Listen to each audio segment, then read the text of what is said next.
नूतन बुद्धिबळ मंडळ सांगली यांच्या वतीने दरवर्षीप्रमाणे यंदाही बुद्धिबळ भीष्माचार्य कैलासवासी भाऊसाहेब पडसलगीकर बुद्धिबळ महोत्सव उत्साहात आयोजित करण्यात आला आहे।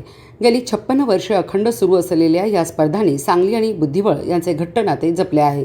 मंडळाचे नवनियुक्त अध्यक्ष सोहन शिरगावकर यांच्या मार्गदर्शनाखाली यंदाच्या महोत्सवात 8, 10, 12, 14 आणि 16 वर्षाखालील वयोगटातील स्पर्धा आयोजित करण्यात आल्या आहेत। याशिवाय रॅपिड स्पर्धा, टीम चॅम्पियनशिप, महिलांसाठी कैलासवासी सौ मीनाताई शिरगावकर खुली रॅपिड स्पर्धा तसेच खुल्या गटासाठी आदरणीय कैलासवासी बाबूकाका शिरगावकर स्मृती फिडे रेटिंग स्पर्धा अशा एकूण 11 विविध स्पर्धांचा समावेश आहे। या महोत्सवात स्पर्धांसोबतच बुद्धिबळ प्रशिक्षणाचेही आयोजन करण्यात आले आहे, ज्यामुळे नवोदित खेळाडूंना मार्गदर्शन मिळणार आहे। हा महोत्सव सांगली शिक्षण संस्थेच्या डॉक्टर बाबटपाल शिक्षण मंदिर येथे 2 एप्रिलपासून सुरू असून 14 जूनपर्यंत चालणार आहे। याबाबत माहिती देताना चिदंबर कोठीभास्कर यांनी महोत्सवाच्या आयोजनाची रूपरेषा स्पष्ट केली। यावेळी प्राध्यापक रमेश चराटे, चिंतामणी लिमये, खजिनदार सौस्मिता केळकर, डॉक्टर प्राध्यापक माधुरी कात्रे तसेच फिडे पंच दीपक वायचळ उपस्थित होते। नूतन बुद्धिबळ मंडळातर्फे घेण्यात येणारा 57वा बुद्धिबळ महोत्सव भाऊसाहेब पडसलगीकरांच्या नावानं आपण घेतोय। ते मंडळाचे संस्थापक अध्यक्ष होते। त्या महोत्सवामध्ये आपण नवले सरांचं ट्रेनिंगचा कॅम्प घेतोय।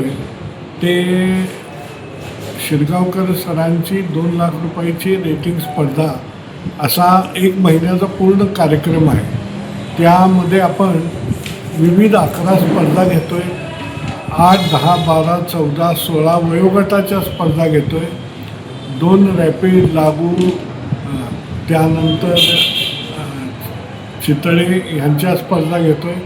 चितळ्यांची आपण टीम टुर्नामेंट घेतोय, ज्यात 5 प्लेयरची एक टीम असेल। त्याला 500 रुपये एंट्री फी आहे आणि त्या 2 कॅटेगरीमध्ये आपण घेतोय। एक ओपन कॅटेगरी आहे आणि एक जी प्रोफेशनल कॅटेगरी आहे, म्हणजे इंजिनियर, डॉक्टर, LICतले, बँकेतले अशा टीम एकत्र करून त्यांना एक बक्षिसं ठेवले आणि खेळाडूंसाठी एक अशी बक्षिसं ठेवले।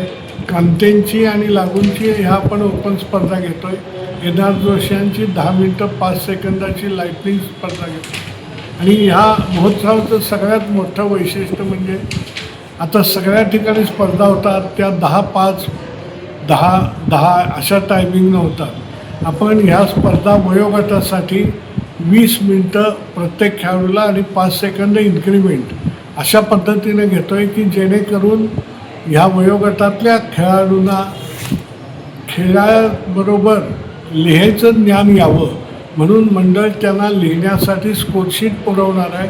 आणि जेणेकरून खेळाडूंनी ते स्कोरशीट भरावेत, जी खेळी खेळली आहे ती लिहावी अशी अपेक्षा आहे।